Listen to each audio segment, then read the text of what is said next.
पहले तो हमास की हालत और भी ज्यादा खराब है। हिजबुल्लाह भी तबाही का डर यहां पर उसे सता रहा है और ऐसा इसीलिए हुआ क्योंकि फिलिस्तीन के सबसे बड़े समर्थक देश ने ही अब हमास के सबसे कट्टर दुश्मन से हाथ मिला लिया है। अब पूरी दुनिया पूछ रही है क्या हमदर्दी दिखाकर हमास के ही करीबी ने उसकी पीठ में छुरा भोंक दिया।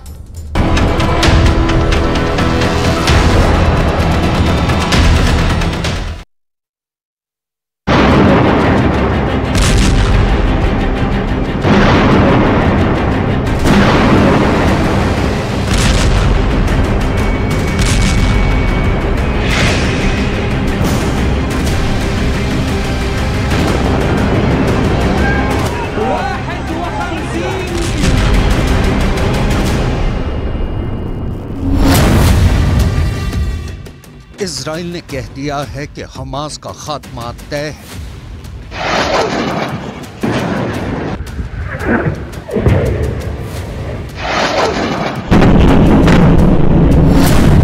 नेतन्याहू ने कह दिया है कि हिजबुल्लाह की तबाही तय है।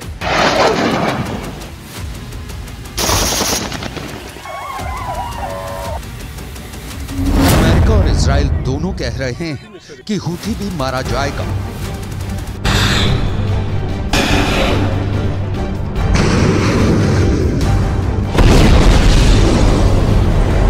ये धमकी गोली से दी जा रही है, बमबारी से दी जा रही है।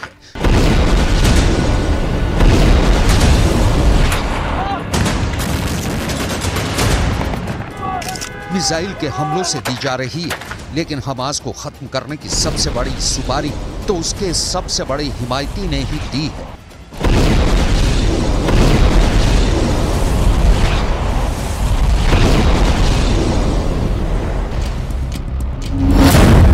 गाजा की तबाही की स्क्रिप्ट अब मेड इन तुर्की हो चुकी है। इसलिए कहा जा रहा है कि हमास से सबसे बड़ी गद्दारी तुर्की ने की है। कल तक हमास का फैन नंबर 1, उसकी हिमायत करने वाला, उसकी हाँ में हाँ मिलाने वाले अर्दोआन ने हमास की पीठ में जैसे छुरा फूंक दिया है। हर दिन, हर घंटे, हर मिनट, हर सेकंड, हर मुश्किल घड़ी में फिलिस्तीन के साथ खड़े रहने का वादा करने वाले अर्दोआन ने इजराइल से दोस्ती का हाथ मिला लिया है। इस दोस्ती का मतलब है हमास की मौत और इसमें अर्दोआन की मंजूरी शामिल है। अब तुर्की को इसी नजरों से देखा जा रहा है जिसमें धोखा है, जिसमें गद्दारी है, जिसमें हानिया की मौत भी छिपी हुई है।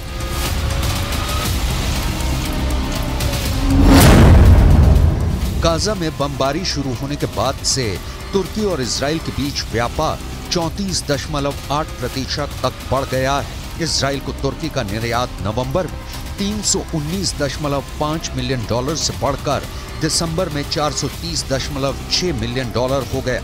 यानी एक तरफ युद्ध चल रहा है और दूसरी तरफ तुर्की कारोबार कर रहा है। मतलब ये कि युद्ध होने के बाद से तुर्की और इजराइल के बीच व्यापार बढ़ गया है। जब गाजा में खून खराबा जारी है तब तुर्की ने इजराइल को एक्सपोर्ट का सबसे बड़ा डेस्टिनेशन बना लिया। तुर्की ने फिलिस्तीनियों की जान की कीमत अपनी एक्सपोर्ट वाली डील से मिटा दी है। यही वजह है कि तुर्की और आसपास के पूरे पश्चिम एशिया के लोग अर्दोआन से सवाल कर रहे हैं। इस वक्त इजराइल की सेना की वर्दी भी तुर्की में बन रही है। इस वक्त इजराइल जिन जूतों से गाजा को रौंद रहा है वो भी तुर्की में बन रहे हैं। इस वक्त ठंड से बचने के लिए इजराइल के सैनिक जिन गर्म कपड़ों का इस्तेमाल कर रहे हैं वो भी तुर्की में तैयार हो रहे हैं। ये दुनिया जानती है कि गाजा में अटैक के बाद सबसे पहले अर्दोआन ने इजराइल की निंदा की थी। अर्दोआन ने तो नेतन्याहू की तुलना हिटलर तक से कर डाली थी। अर्दोआन ने हर समय फिलिस्तीन के लोगों के साथ खड़े होने का वादा किया था, लेकिन अब इस सच्चाई से पर्दा उठ चुका है। पूरी दुनिया को पता चल चुका है कि भले ही तुर्की के राष्ट्रपति तैयब अर्दोआन फिलिस्तीनियों के साथ खड़े होने का ढिंडोरा पीट रहे हैं, लेकिन असल में तो वो नेतन्याहू के साथ मिलकर बहुत खामोशी से अपना कारोबार चमका रहे हैं।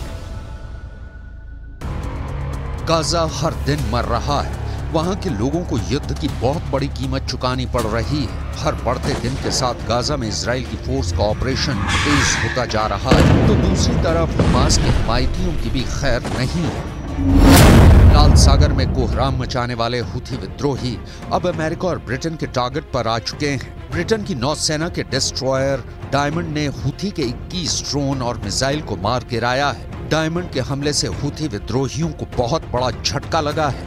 इस हमले में 18 drone, 2 anti ship cruise missile और 1 एंटी शिप बैलिस्टिक मिसाइल को लॉन्च होने के बाद ही गिरा दिया गया। गाजा में चल रही बमबारी के बाद हुथी प्रोएक्टिव है। उनको ईरान का समर्थन भी हासिल है। वो लाल सागर में इजराइल के जहाजों को निशाना बना रहे हैं। 19 नवंबर के बाद से लाल सागर में कार्गो शिप पर ये हुथी का 26वां हमला था। हुथी विद्रोही लगातार इजराइल पर हमला कर रहे हैं।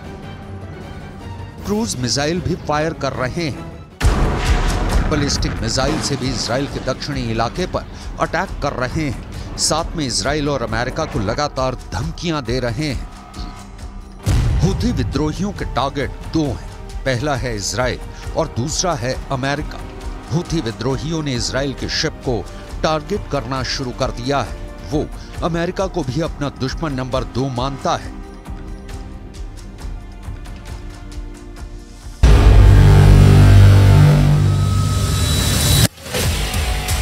गाजा में चल रही जंग के बाद दुनिया में कारोबार के लिहाज से हालात कितने गंभीर हो चुके हैं, इसका खतरा सब महसूस करने लगे हैं। इजराइल ने दुनिया के प्रेशर के सामने झुकने से मना कर दिया है। लिहाजा अब हुथी विद्रोही, जिनकी ईरान से बेहद करीबी है, उन्होंने इजराइल के शिप को टारगेट करने का फैसला किया है।